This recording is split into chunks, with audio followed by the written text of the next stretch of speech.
What's the good word, y'all? It's your boy DKB here. So we're looking at the final new face for our New York Jets 2023 practice squad. We have Arizona State's Xazavian Valladay up for review. Very interesting guy, very underrated running back throughout this entire NFL draft period.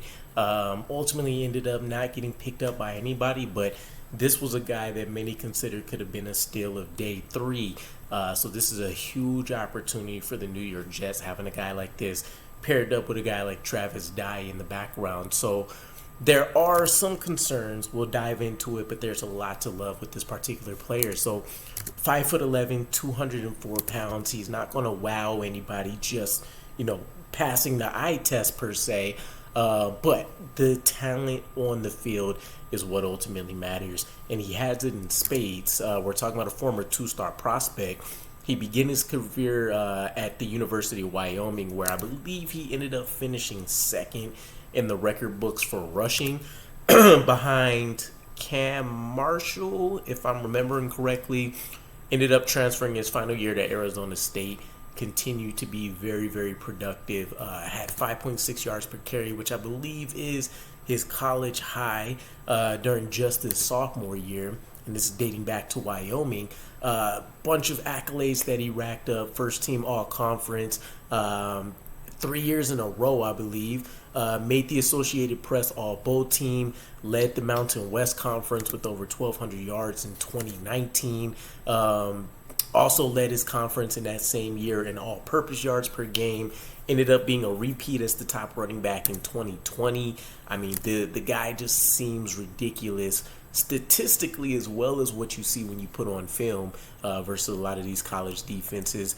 Was part of the DeWalk Walker Award watch list when he got to Arizona, which is given out to one of the best running backs in college football. And then he ended up being one of only 3 Pac-12 running backs once he got to Arizona to finish with over 1,000 yards in rushing.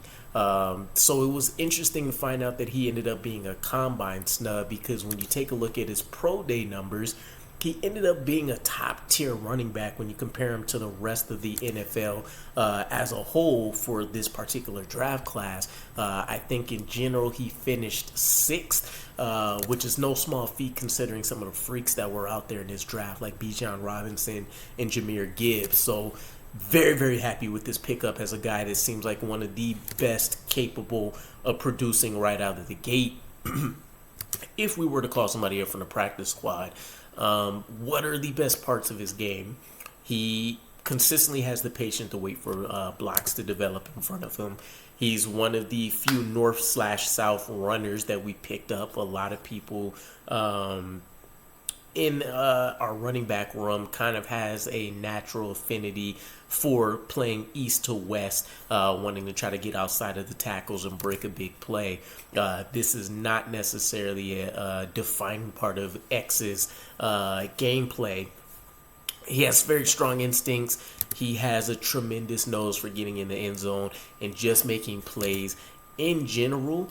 And we'll talk about him being a natural playmaker, which I think is best put into words in a statistical standpoint by saying he's averaged no less than 5.1 yards per carry over his entire college career, which is crazy. There's never been a fall off, a drop back. He's been a leader in both clubhouses between Wyoming and Arizona, which is particularly useful in terms of leadership traits because Arizona had a completely terrible year. So not only was he putting up elite production, he wasn't a locker room cancer in any way, which is very easy to be as a running back when there's nothing to necessarily play for and you're just going to be getting beat up just for the sake of getting beat up. Passing ability or pass catching ability, underdeveloped, but from what we see, he extends for the catches, and it's really just a matter of something that he wasn't asked to do a ton of. Otherwise, underrated lateral agility to me. I don't think he'll be that guy that consistently plays outside of the tackles, but he has the ability to do so. And then same thing, underrated blocking ability. What we see on tape looks really good.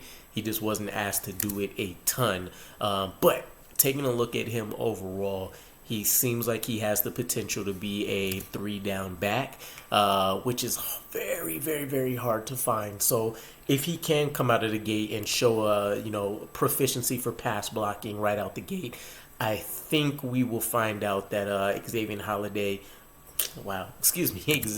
Valladay could become one of those Bam Knight type guys for us the moment he's able to actually hit a regular season game and get some actual carries. Now, as for some of the things we'll need to watch out for, he's not going to excel in cutback opportunities, as mentioned. Explosive guy, great testing numbers, but realistically on NFL game days, he's not a guy that's going to be living outside of the tackles or even taking advantage of cutbacks even when they are there, because it's not like he has the elite burst to really make defenses pay for that. Almost has about 1,000 touches within his 5-year career in college, which the statistical output is great for it. But this is one of those, double-edged swords when it comes to the NFL. You come out, you already have a lot of usage. We know what you are, and you may be elite, but we're going to fear the burnout very, very quickly. And I think that'll be the case with him, especially already being 25. You're talking about him probably being one and done by the time a rookie contract for him would be up. So it's something to be aware of. If we can't get him on the field within the first year or two, he's a guy that may potentially never end up seeing an NFL field on game day. So we'll see what his career arc actually ends up looking like. He's not overly elusive or adept at breaking tackles a lot. The majority of his production actually is just purely him dragging people along and forcing the action and the issue when it comes to defenders making a business decision, which I love. There's a time for finesse, and then there's a time for, classic smash mouth football. And that seems to be what X is all about. Doesn't have great balance or pad level. Not too much of a concern there considering what we've seen him do. But overall, this is a guy that doesn't have many negatives. Still has a lot of untapped potential. And the biggest red flag is, again, really going to be the amount of touches that he's had, even though he's been durable. But the amount of touches that he's had and his age in terms of his ability to get on the field early and make some kind of name for himself in the NFL while he still has the opportunity to do so. So I'm excited for him. Hopefully we do get a chance to see him within this next year or two. But let me know what you guys think, and I'll catch you guys again. Peace.